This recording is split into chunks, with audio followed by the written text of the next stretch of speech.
நீங்கள் பார்த்து ரசித்துக் கொண்டிருப்பது பந்தல் மீடியா இந்தியா தொலைக்காட்சி.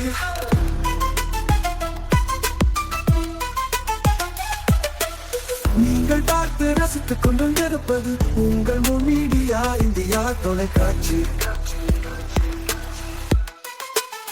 நீங்கள் பார்த்து ரசித்துக் கொண்டிருப்பது உங்கள் மீடியா இந்தியா தொலைக்காட்சி. நீங்கள் பார்த்து ரசித்துக் கொண்டிருப்பது உங்கள் மீடியா இந்தியா தொலைக்காட்சி.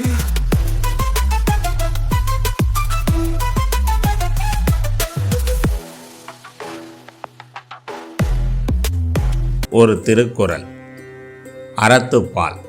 வாழ்க்கை துணை நலம்.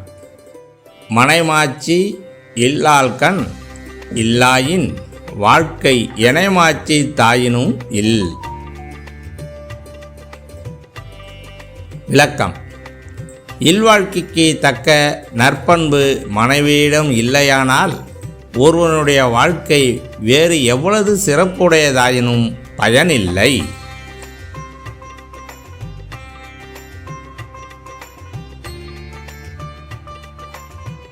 வணக்கம்.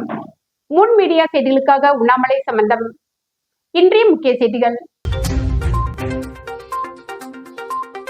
பணி நிரந்தரம் கோரி முதலமைச்சர் வாகனத்தை முற்றுகையிட முயன்ற பொதுப்பணித்துறை வவுச்சர் ஊழியர்கள் தடியடி நடத்தி கலைத்த போலீசார்.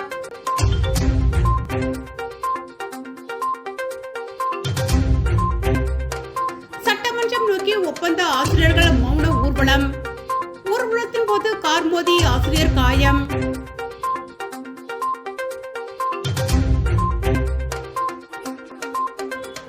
சிந்தனை சிற்பி சிங்காரவேலர் நினைவு நாள். சிலைக்கு ஆளுநர் முதல்வர் மாலை அணிவித்து மரியாதை. இனி விரிவான செய்திகள். புதுச்சேரி பொதுப்பணித்துறையில் வவுச்சர் ஊழியர்களாக 10 ஆண்டுகளுக்கு மேலாக பணிபுரிபவர்களை முதலமைச்சர் அறிவித்தது போல் பணி நிரந்தரம் செய்யாததை கண்டித்து முதலமைச்சர் வாகனத்தை முற்றுகையிட வந்து ஊழியர்களை போலீசார் தடுத்ததால் இரு தரப்பினருக்கும் தள்ளுமுள்ளு ஏற்பட்டது. தொடர்ந்து ஊழியர்கள் சாலை மறியலில் ஈடுபட்டதால் போலீசார் தடியடி நடத்தி அவர்களை கலந்து செல்ல செய்தனர். இதில் போலீசாரை தாக்கிய பொதுப்பணித்துறை ஊழியர்கள் கைது செய்யப்பட்டனர்.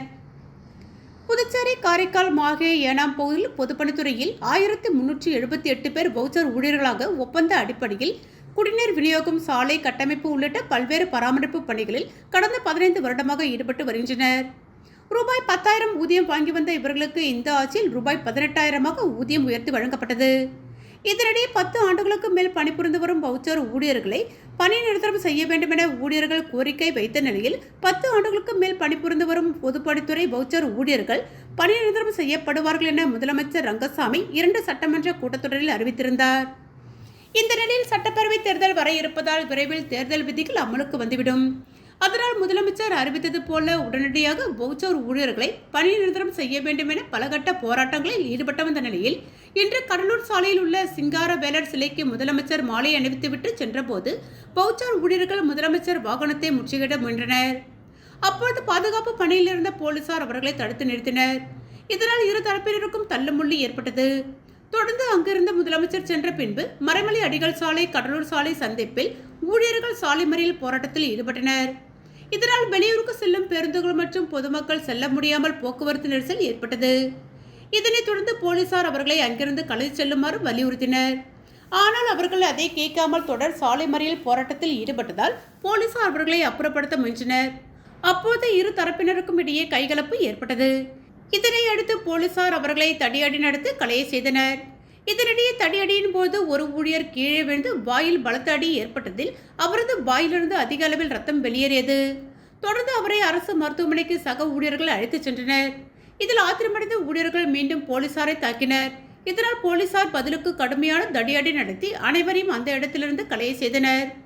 மேலும் போலீசாரை தாக்கிய வவுச்சர் ஊழியர் சங்க தலைவர் சரவணன் உட்பட சிலரை கைது செய்து அழைத்துச் சென்ற போலீசார் இதில் 3 பேரை நீதிமன்றத்தில் ஆஜர்படுத்தி சிறையில் அடைக்க உள்ளதாக தகவல் தெரிவித்துள்ளனர்.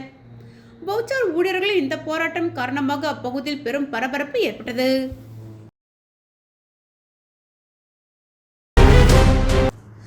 புதுச்சேரியில் பணி நிரந்தரம் செய்ய கோரி ஒப்பந்த ஆசிரியர்கள் தினம்தோறும் பல்வேறு கட்ட போராட்டத்தில் ஈடுபட்டு வருகின்றனர். அதன்படி இன்று 100க்கும் மேற்பட்ட ஆசிரியர்கள் சட்டப்பேரவை நோக்கி மௌன ஊர்வலம் சென்றனர். அப்பொழுது அவ்வழியே வந்த கார் ஒன்று ஆசிரியை ஒருவர் மீது லேசாக உரசியதில் அவர் கீழே விழுந்து காயம் ஏற்பட்டது. இதனை கண்ட சக ஆசிரியர்கள் எங்களுக்கு போக்குவரத்து கூட சரியாக செய்து தரவில்லை என போலீசாருடன் வாக்குவாதத்தில் ஈடுபட்டனர்.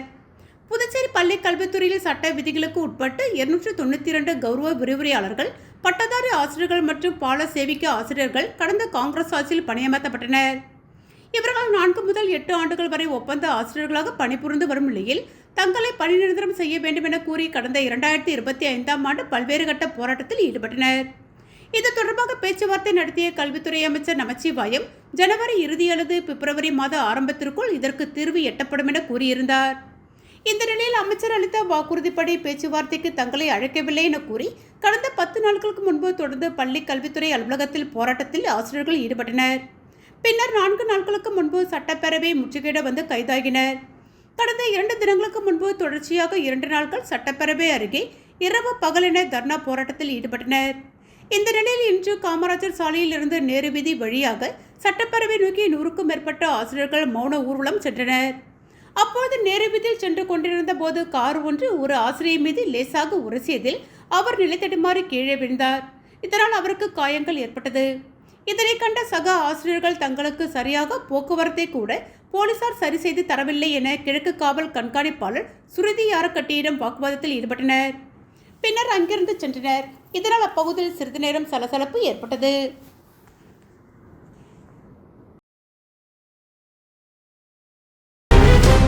சிங்காரவேலர் நினைவு நாளை ஒட்டி புதுச்சேரி அரசு சார்பில் அவரது சிலைக்கு துணைநிலை ஆளுநர் கைலாஷ்நாதன், முதலமைச்சர் ரங்கசாமி ஆகியோர் மாலை அணிவித்து மரியாதை செலுத்தினர். புதுச்சேரி அரசின் செய்தி மற்றும் விளம்பரத்துறை சார்பில் சிந்தனை சிற்பி சிங்காரவேலரின் நினைவு நாள் அனுசரிக்கப்பட்டது. நினைவு நாளை ஒட்டி கடலூர் சாலையில் உள்ள அவரது சிலைக்கு அரசு சார்பில் துணைநிலை ஆளுநர் கைலாஷ்நாதன், முதலமைச்சர் ரங்கசாமி, அமைச்சர் லட்சுமி நாராயணன், துணை சபாநாயகர் ராஜவேலு, சட்டமன்ற உறுப்பினர்கள் சாய் சரவணன், லட்சுமிகாந்தன், ரமேஷ் ஆகியோர் மாலை அணிவித்து மரியாதை செலுத்தினர். வாழும் போதும் வாழ்க்கைக்கு பிறகும் பணம் உங்களுக்கு பெருகிக் கொண்டே இருக்கும். அனைவருக்கும் புதிய வாய்ப்பு. நீங்கள் உழைக்கும் குணம் கொண்டவரா? அப்படியானால் நீங்கள் நேர்மையுடன் முதலீடு இல்லாமல் சம்பாதிக்க அரிய வாய்ப்பை நாங்கள் தருகிறோம். மேலும் எரிவாயு godown, super market, solar plant அமைத்து பணம் சம்பாதிக்கலாம். முக்கியமாக முதலீடு இல்லாமல் வருமானம் வரும் வாய்ப்பு. வயது வேறுபாடின்றி, கல்வி தகுதியின்றி அனைவரும் இணைந்து பணம் சம்பாதிக்கலாம். வாருங்கள், LDBS பஜார் உங்களை அன்போடு வரவேற்கிறது. எங்களுடன் இணைந்து நேர்மையான முறையில் பணத்தை சம்பாதியுங்கள்.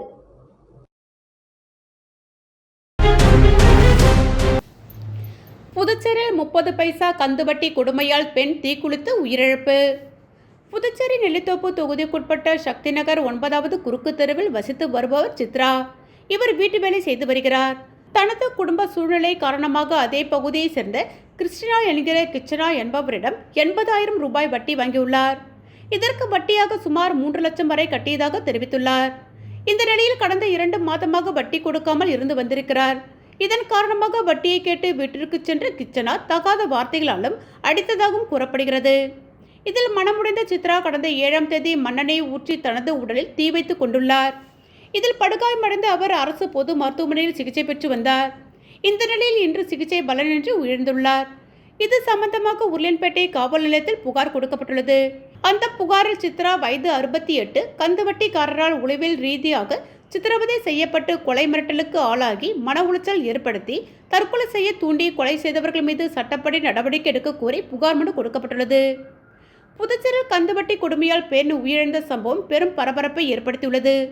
உயிருக்கு போராடிய பெண் வீடியோ வாக்குமூலம் உள்ளது. பொதுப்பணித்துறை ஊழியர்கள் தாக்கப்பட்டதற்கு கண்டனம் தெரிவித்து காங்கிரஸ் கட்சி சார்பாக போராட்டம் நடைபெறும் என முன்னாள் முதலமைச்சர் நாராயணசாமி தெரிவித்துள்ளார். புதுவையில் பணி நிரந்தரம் கோரி முதல்வரை முற்றுகையிட முயன்ற பொதுப்பணித்துறை வவுச்சர் ஊழியர்கள் மீது போலீசார் தடியடி நடத்தினர். இதில் காயமடைந்த அரசு பொது மருத்துவமனையில் சிகிச்சை பெற்று வரும் ஊழியர்களை முன்னாள் முதல்வர் நாராயணசாமி, காங்கிரஸ் சட்டமன்ற கட்சித் தலைவர் வைத்தியநாதன், முன்னாள் MLA அனந்தராமன் ஆகியோர் சந்தித்து ஆறுதல் கூறினர். பின்னர் முன்னாள் முதல்வர் நாராயணசாமி நிருபர்களிடம் கூறியதாவது: பொதுப்பணித்துறையின் வவுச்சர் ஊழியர்களுக்கு ஏற்கனவே குறைந்த ஊதியம் கொடுக்கப்பட்டது. அதனை உயர்த்தி இப்போது ரூபாய் 18,000 கொடுக்கப்படுகிறது. காங்கிரஸ் ஆட்சியில் குறைந்தபட்சமாக இருந்த ரூபாய் 3,500 உயர்த்தி ரூபாய் 9,000 வழங்கினோம். இப்போது விலைவாசி உயர்வு காரணமாக ரூபாய் 18,000 கொடுக்கப்படுகிறது. இந்த வவுச்சர் ஊழியர்கள் பல ஆண்டுகளாக வேலை செய்பவர்கள். இவர்களை பணிநிரந்தரம் செய்ய முடியாத காரணத்தினால் ஊதியத்தை ரூபாய் 27,000 உயர்த்த வேண்டும் என வலியுறுத்தி முதல்வர் ரங்கசாமி பொதுப்பணித்துறை அமைச்சரை சந்தித்து கோரிக்கை வைத்துள்ளார்கள். பல கட்ட போராட்டங்களும் நடத்தியுள்ளார்கள். ஆனால் முதல்வரோ பொதுப்பணித்துறை அமைச்சரோ கோரிக்கையை செவி கொடுத்து கேட்கவில்லை. ஊழியர்களின் கோரிக்கை நியாயமானது. இந்த ஊதியத்தை வைத்துக்கொண்டு குடும்பத்தை எப்படி நடத்த முடியும் என்று இந்த கோரிக்கை வைத்துள்ளார்கள். இது நியாயமான கோரிக்கை. இதனை தீர்த்து வைக்க வேண்டியது அரசின் கடமை. ஆனால் முதல்வர் ஊழியர்களை உதாசீனப்படுத்தியதோடு இப்பொழுது ஒரு அராஜகமான செயல் நடந்துள்ளது. சிங்காரவேலர் சிலைக்கு சென்ற முதல்வரை சந்தித்து கோரிக்கை வைக்க ஊழியர்கள் அமைதியான முறையில் சென்றார்கள். ஆனால் காவல்துறையை ஏவிவிட்டு போலீசார் ஊழியர்களை காட்டுமிராண்டித்தனமாக அடித்துள்ளனர். இதில் ஏனாமை சேர்ந்த சுப்ராஜ் என்பவர் உயிருக்கு போராடி கொண்டிருக்கிறார். பொண்டசோழநல்லூரை சேர்ந்த ஒரு பெண் ஊழியரும் உயிருக்கு போராடி கொண்டிருக்கிறார். மொத்தமாக 14 ஊழியர்கள் அடைபட்டு இந்திரா காந்தி அரசு பொது மருத்துவமனையில் சிகிச்சைக்காக அனுமதிக்கப்பட்டுள்ளனர். இது ஆட்சியாளர்களின் அராஜகத்தின் உச்சகட்டம். ஊழியர்கள் தங்களது கோரிக்கையை வலியுறுத்தும் பொழுது அவர்களை அதிகாரிகள் சம்பந்தப்பட்ட அமைச்சர் மற்றும் முதல்வர் அழைத்து பேசி தீர்வு காண வேண்டும். போராட்டம் நடத்துவது தொழிலாளர்களின் உரிமை. இதற்கு செவிசாய்த்து ஆட்சியாளர்கள் நடவடிக்கை எடுத்திருக்க வேண்டும். இதனை செய்ய ஆட்சியாளர்கள் தவறிவிட்டார்கள். ஆனால் அதிகார துஷ்பிரயோகம் செய்து காவல்துறையை ஏவிவிட்டு தொழிலாளர்களை அடித்து துன்புறுத்தியதற்காக ஆட்சியாளர்கள் மக்கள் மத்தியில் பதில் சொல்லி ஆக வேண்டும். இதுபோன்ற அராஜக ஆட்சி புதுச்சேரியில் இருந்தது இல்லை. காங்கிரஸ் ஆட்சியில் தொழிலாளர்களை அழைத்து பேசி அவர்களது பிரச்சனையை தீர்த்து வைத்துள்ளோம். இதுபோன்ற போராட்டங்கள் எங்கள் ஆட்சியில் நடந்தது இல்லை. பொதுப்பணித்துறை வவுச்சர் ஊழியர்கள் கொரோனா காலத்தில் பணியில் சேர்ந்த செவிலியர்கள், ஆசிரியர்கள், NRHM ஊழியர்கள், ஆஷா பணியாளர்கள், மின்துறை ஊழியர்கள் என தினமும் போராட்டம் நடத்துகிறார்கள். இதை யாரும் கேட்டு நிவர்த்தி செய்ய நடவடிக்கை எடுக்கவில்லை. ஆசிரியர்கள் பணி நிரந்தரம் செய்ய வேண்டும் என்று அமைதியான முறையில் ஊர்வலம் செல்கிறார்கள். காவல்துறையின் மெத்தனத்தால் ஒரு ஆசிரியரின் காரில் வாகனம் ஏறி மருத்துவமனையில் அனுமதிக்கப்பட்டுள்ளார். NMHM ஊழியர்கள் கைது செய்யப்பட்டு குடோனில் வைக்கப்பட்டுள்ளனர். பொதுப்பணித்துறை வவுச்சர் ஊழியர்களின் தலைவரை எங்கே வைத்துள்ளார்கள் என்று தெரியவில்லை. இப்படி ஒரு அராஜக ஆட்சி, மக்கள் விரோத ஆட்சி NR காங்கிரஸ் பாஜக கூட்டணி அரங்கேற்றி வருகிறது. இவர்களை வீட்டிற்கு அனுப்ப மக்கள் தயாராகி வருகிறார்கள். நாங்கள் ஆட்சிக்கு வந்தால் பாலாரும் தேனாரும் ஓடும் என்றார்கள். தொழிலாளர் பிரச்சனையை தீர்த்து வைப்போம், விவசாயிகள் வியாபாரிகளுக்கு சலுகை கொடுப்போம் என்றார்கள். தொழிற்சாலையை கொண்டு வருவோம் என்றார்கள். சட்டம் ஒழுங்கை கட்டுக்குள் வைத்திருப்போம், கல்வித்தரத்தை உயர்த்துவோம் என்றார்கள். ஆனால் இந்த ஆட்சியில் கொள்ளையடிப்பதை தவிர வேறு எதுவும் நடக்கவில்லை. இந்த சம்பவத்தை கண்டித்து காங்கிரஸ் சார்பில் மாநில தலைவர் வைத்திலிங்கம் தலைமையில் போராட்டம் நடத்த உள்ளோம். காங்கிரஸ் MLA வைத்திலிங்கம் இன்று சட்டமன்றத்தில் இப்பிரச்சனையை முன்வைத்து அரசு உரிய பதில் சொல்ல வேண்டும் என்று பேசுவார். இவ்வாறு அவர் கூறினார். முத்தியால்பேட்டை மார்க்கெட் எதிரே பொதுமக்கள் திடீர் மறியல் போராட்டத்தில் ஈடுபட்டனர். சட்டமன்ற உறுப்பினர் பிரகாஷ்குமார் பேச்சுவார்த்தை நடத்திய பின்பு கலந்து சென்றனர். புதுச்சேரி முத்தியால்பேட்டை மார்க்கெட் பின்புறம் மாணிக்க முதலியார் தோட்டம் பகுதியில் 80க்கும் மேற்பட்ட குடும்பத்தினர் பல ஆண்டுகளாக வசித்து வருகின்றனர். அந்த பகுதியை ஒட்டி வசிக்கும் வசதி படைத்த இறைவனுக்கும் மேற்பட்டோர் பாதையை மரித்த சுவர் எழுப்பி கேட் போட்டுள்ளனர். அந்த பாதையை 80 குடும்பத்தினர் பயன்படுத்தி வந்துள்ளனர். ஆனால் இரவில் அந்த கேட்டை பூட்டி விடுவதாக தெரிகிறது. இதனால் சாதாரண தரப்பை சேர்ந்த 80க்கும் மேற்பட்ட குடும்பத்தினர் முத்தியால்பேட்டை மார்க்கெட் எதிரே திரண்டு சாலை மறியல் போராட்டத்தில் ஈடுபட்டனர்.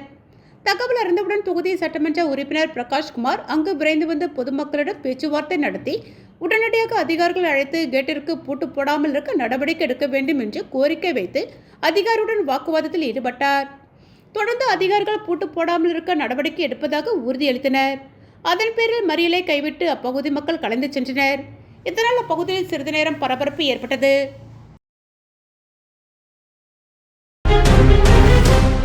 வாழும் போதும் வாழ்க்கைக்கு பிறகும் பணம் உங்களுக்கு பெருகிக் கொண்டே இருக்கும்.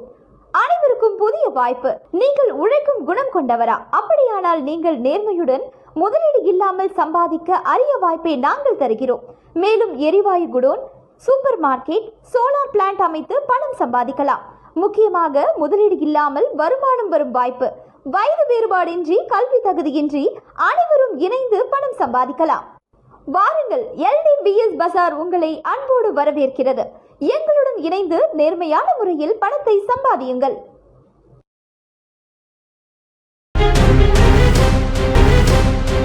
முதன் முறையாக மிஸ் கிராண்ட் புதுச்சேரி 2026 பட்டம் பெற்று புதுச்சேரிக்கு பெருமை சேர்த்து புதுச்சேரி சேர்ந்த சமரிதா சுகுமார் முதலமைச்சரை சந்தித்து வாழ்த்து பெற்றார். சமீபத்தில் கேரளாவில் நடைபெற்ற தேசிய அளவிலான போட்டியில் முதன்முறையாக மிஸ் கிராண்ட் புதுச்சேரி பட்டம் பெற்று புதுச்சேரிக்கு பெருமை சேர்த்து புதுச்சேரி சேர்ந்த சம்ரிதா சுகுமார் முதலமைச்சரை சந்தித்து ஆசி பெற்றார். அப்பொழுது அவரது தந்தை சுகுமாரும் உடனிருந்தார். தொடர்ந்து முதலமைச்சரிடம் பேசிய மிஸ் கிராண்ட் புதுச்சேரி பட்டம் பெற்று புதுச்சேரிக்கு பெருமை சேர்த்த புதுச்சேரி சேர்ந்த சம்ரிதா சுகுமார் புதுச்சேரி அரசின் விளம்பர தூதுவராக தன்னை நியமித்தால் புதுச்சேரியின் சுற்றுலா வளர்ச்சிக்கு பாடுபடுவேன் என்று கோரிக்கை வைத்தார். அதற்கு பதிலளித்த முதலமைச்சர் இது குறித்து பரிசீலிப்பதாக தெரிவித்தார். தேர்தல் தேதி அறிவிப்பிற்கு முன்பே புதுவையில் முழுவதும் வங்கிகளில் பண பரிவர்த்தனையில் கட்டுப்பாடு. பொதுமக்கள் வாழ்க்கையில் வங்கியுடைய செயல்பாடுகள் மிக இன்றியமையாததாகும். விவசாய பெருமக்கள், வியாபாரிகள், மாணவர்கள் என அனைவருமே வங்கியின் செயல்பாடுகளை நம்பியிருக்கின்றனர். இந்த நிலையில் வரும் ஏப்ரல் மாதம் நடக்கவிருக்கும் தேர்தல் தேதி அறிவிக்கும் முன்பே புதுவை முழுவதும் உள்ள அனைத்து வங்கிகளிலும் பொதுமக்கள் பாதிக்கும் வகையில் பண பரிவர்த்தனையில் கட்டுப்பாடுகளை ரிசர்வ் பேங்க் ஆஃப் இந்தியா அறிவித்துள்ளதாக வங்கி நிர்வாகிகள், மேலாளர்கள் கூறுகின்றனர். இதனால் விவசாய பெருமக்கள், பொதுமக்கள் நகை லோன் பெறுவதில் மிக சிரமம் ஏற்பட்டுள்ளது. தேர்தல் துறையின் இந்த கட்டுப்பாடுகளுக்கு பொதுமக்கள் மத்தியில் பெரும் பாதிப்பு நிலை ஏற்பட்டுள்ளது. புதுச்சேரி துவங்கவுள்ள சர்வதேச திரைப்பட விழாவிற்கான லட்சியினை முதல்வர் ரங்கசாமி வெளியிட்டார். புதுச்சேரியில் ஒவ்வொரு ஆண்டும் தமிழ், தெலுங்கு, மலையாள மொழிகளில் சிறந்த திரைப்படம் தேர்வு செய்யப்பட்டு ஒரு திரைப்பட இயக்குநருக்கு நாடகத்தந்தை சங்கரதாஸ் சுவாமிகள் விருது வழங்கி வருகிறது. இந்த விழா இந்த ஆண்டு முதல் சர்வதேச திரைப்பட விழாவாக விரிவுபடுத்தப்பட்டுள்ளது. புதுச்சேரி திரைப்பட விழா நாளை முதல் வரும் 15ஆம் தேதி வரை 4 நாட்கள் வெவ்வேறு இடங்களில் நடக்கிறது. விழாவிற்கான லட்சியினை முதல்வர் ரங்கசாமி நேற்று வெளியிட்டார். இதன் துவக்க விழா மற்றும் விருது வழங்கும் விழா நாளை மாலை புதுச்சேரி கடற்கரை சாலையில் நடக்கிறது. இதில் கடந்த 2024ஆம் ஆண்டிற்கான விருது கார்த்திக் சுப்ராஜ் இயக்கிய ஜிகர்தாண்டா XX என்ற தமிழ் திரைப்படத்திற்கு வழங்கப்படுகிறது. 2025ஆம் ஆண்டிற்கான விருது தினேஷ் செல்வராஜ் இயக்கிய கடல்கன்னி திரைப்படத்திற்கு வழங்கப்படுகிறது. சிறந்த திரைப்படமாக தேர்வு செய்யப்பட்ட படத்தின் இயக்குநர்களுக்கு சங்கரதாஸ் சுவாமிகள் பெயரில் விருது மற்றும் 1 லட்சம் ரூபாய் ரொக்கம் வழங்கப்படுகிறது. இதனைத் தொடர்ந்து கருவடிக்குப்பம் காமராஜர் மணிமண்டபத்தில் வரும் 13, 14 மற்றும் 15ஆம் தேதிகளில் 35 பிராந்திய மொழி திரைப்படங்கள் திரையிடப்பட உள்ளது. மீண்டும் இன்றைய முக்கிய செய்திகள். பணி நிரந்தரம் கோரி முதலமைச்சர் வாகனத்தை முற்றுகையிட முயன்ற பொதுப்பணித்துறை வவுச்சர் ஊழியர்கள் தடியடி நடத்தி கலைத்த போலீசார்.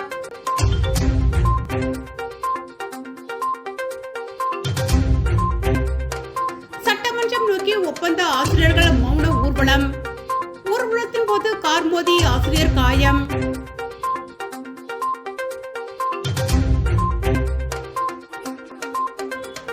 சிந்தனை சிற்பி சிங்காரவேலர் நினைவு நாள். சிலைக்கு ஆளுநர், முதல்வர் மாலை அணிவித்து மரியாதை. இத்துடன் செய்திகள் நிறைவடைந்தன. செய்திகளை உடனுக்குடன் தெரிந்து கொள்ள மூன் மீடியா வாட்ஸ்அப் சேனலுடன் இணைந்திருங்கள்.